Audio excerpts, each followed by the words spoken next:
एक बार एक आदमी महात्मा बुद्ध के पास पहुंचा। उसने पूछा, प्रभु, मुझे ये जीवन क्यों मिला? इतनी बड़ी दुनिया में मेरी क्या कीमत है?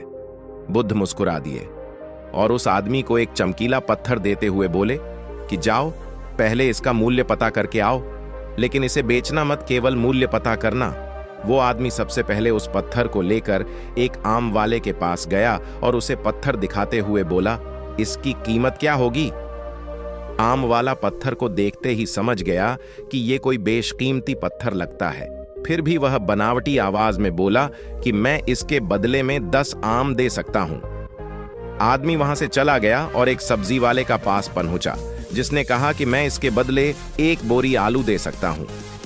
अब उस आदमी को यह मालूम पड़ चुका था कि यह पत्थर वाकई में कीमती है, और फिर वो उसे लेकर एक हीरे के व्यापारी के पास पहुंचा। व्यापारी पत्थर को देखकर अचंभित रह गया। उसने कहा कि मैं तुम्हें इसके बदले 10 लाख रुपए दे सकता हूं।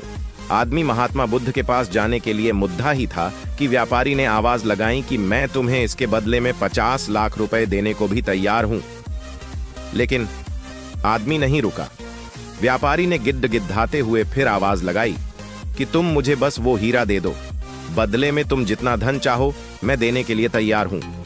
आदमी नहीं माना और महात्मा बुद्ध के पास लौट गया और उन्हें पत्थर वापस करते हुए पूरा वृत्तांत कह सुनाया। बुद्ध मुस्कुराकर बोले, आम वाले ने इसका मोल 10 आम लगाया, सब्जी वाले ने 1 बोरी आलू और हीरे के व्यापारी ने कहा कि ये अनमोल है।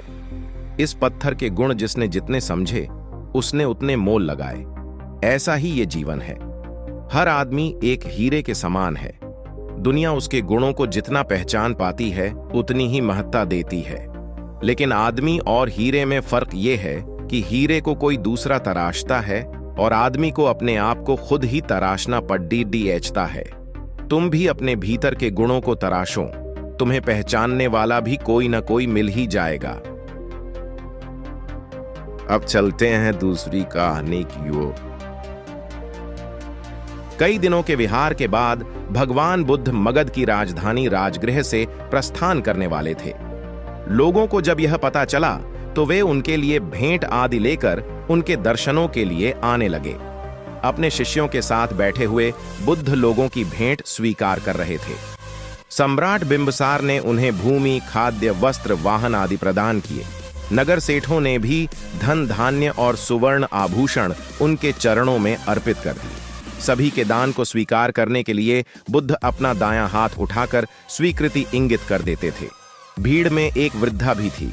वह बुद्ध से बोली, भगवान, मैं बहुत निर्धन हूं, मेरे पास आपको देने के लिए कुछ भी नहीं है। आज मुझे पेड़ से एक आम गिरा हुआ मिल गया, मैं उसे खा रही थी, तभी मैंने आपके प्रस्थान करने का समाचार सुना। उस समय तक मैं आधा आम खा चुकी थी। मैं भी आपको कुछ अर्पित करना चाहती हूं, लेकिन मेरे पास इस आधे खाए हुए आम के सिवा कुछ भी नहीं है। इसे ही मैं आपको भेंट करना चाहती हूं। कृपया मेरी भेंट स्वीकार करें।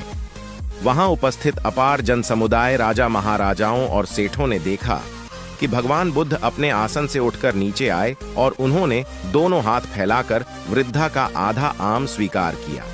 सम्राट बिंबिसार ने चकित होकर बुद्ध से पूछा, भगवान, एक से बढ़कर एक अनुपम और बहुमूल्य उपहार तो आपने केवल हाथ हिलाकर ही स्वीकार कर लिए, लेकिन इस बुढ़िया के झूठे आम को लेने के लिए आप आसन से नीचे उतर कर आ गए। इसमें ऐसी कौन सी विशेषता है? बुद्ध मुस्कुराकर बोले, इस वृद्धा ने मुझे अपनी समस्त पूंजी दे दी है। आप लोगों ने मुझे जो कुछ भी दिया है वह तो आपकी संपत्ति का कुछ अंश ही है, और उसके बदले में आपने दान करने का अहंकार भी अपने मन में रखा है। इस वृद्धा ने मेरे प्रति अपार प्रेम और श्रद्धा रखते हुए मुझे सर्वस्व अर्पित कर दिया है। फिर भी उसके मुख पर कितनी नम्रता और करुणा है।